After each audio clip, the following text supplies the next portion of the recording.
من امام حسن سعیدович طبیب جراح که سال 2011 به دانشگاه دولتی طبی تاجیکستان به نام اولی مصنف داخل شدم. مدت 6 سال تعلیم گرفتیم و سال 2017 دانشگاه را با بهای خوب و عالی در شهر بغلان ختم نمودیم. سال 2017-18 کورس اینترناتورای کلینیکی را گرفتیم و سال 2019 ماه август به حیث دیرکتوری مؤسسه غیر دولتی تعلیمی کالج طبی اجتماعی شهر یراقان تعیین شدم. تا این جانب بله تا این جانب در عناوین مؤسسه همچون رهبر فعالیت کردم. من امام حسین سعیدович طبیب جراحی کودکان سال 2010 تاریخ کوتاه فیزیکی گرفتم با دانشگاه دولتی طبی تاجیکستان به نام اولی کشیدم در شعبه علوم طبی داخل شدم. در سال 2016 دانشگاه را با بهای خوب و عالی ختم کردیم.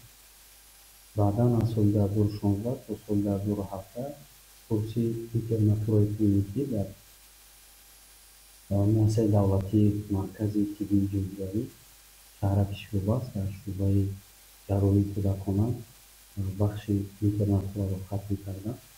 بعدا طریق خط وزارت تندرستی و حفظ اجتماعی جمهوری تاجیکستان به شهر یراقان همچون طبیب جراحی کودکان فعالیت را آغاز نمودیم.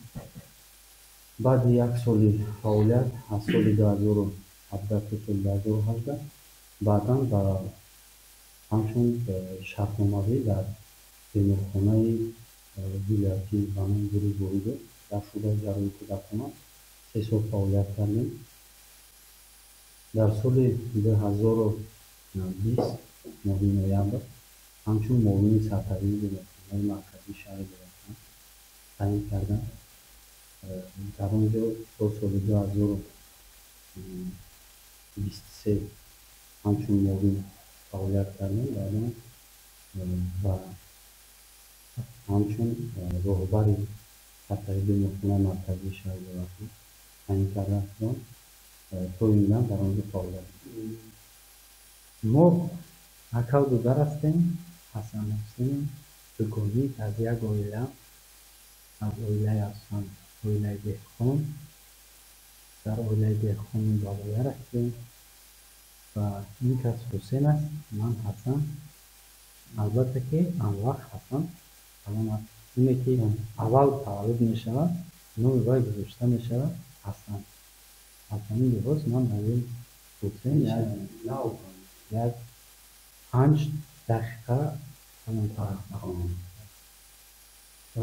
وقتی که ما تاریخ کوتاه پرزیدنتی و مرحله اولی که برای داخل شهری سر می‌شد، مرحله که در شهری می‌گذرن بعدا در آخرون در ولایتی می‌گذرن، در این 4 مرحله که در شهری گذشتن در اینجا ما قطعی هستن پیشتر بودیم.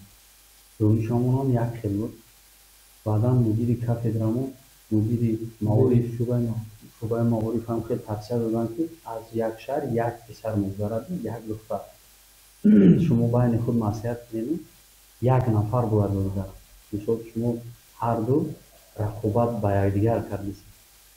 بعدا خیلی ما یکدیگر خطی مصلحت کردیم. البته که حسن کلانتر بود و چنین مصلحت شد که خیلی شما تاریخ خودت پرزنتی بریم اما تاریخ شکوری وقتی سالوی در دور در تاریخ شکوری داخل شدیم امتحان می‌سپردن بعدا امتحان می‌گرفتن کردیم.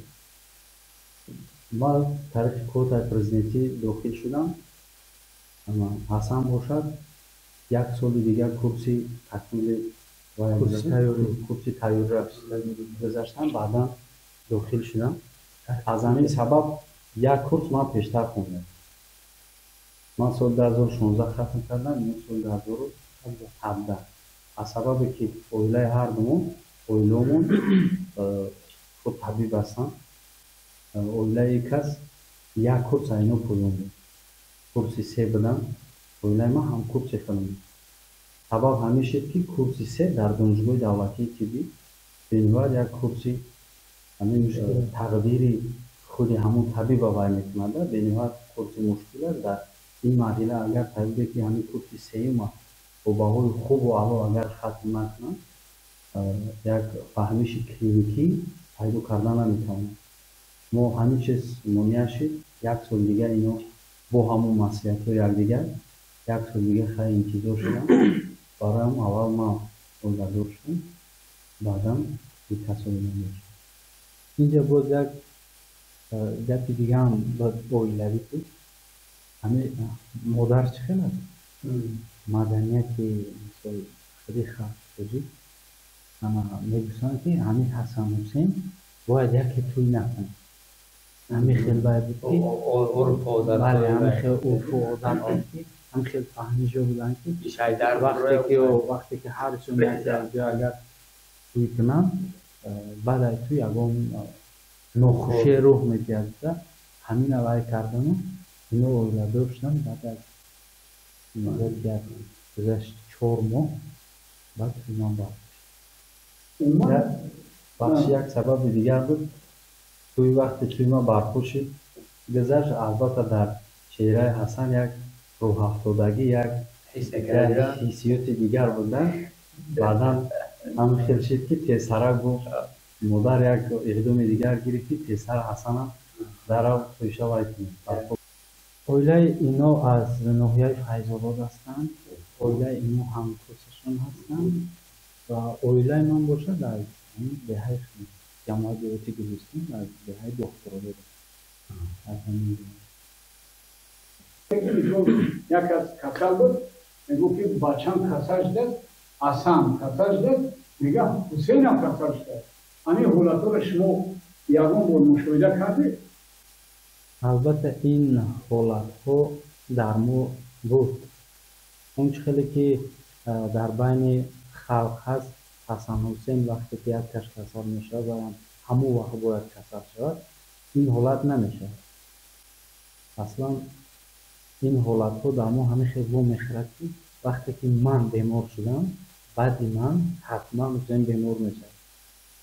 Ин ҳолатҳо баъзан не доимо ин ҳолатҳо дар мо вомехӯрад.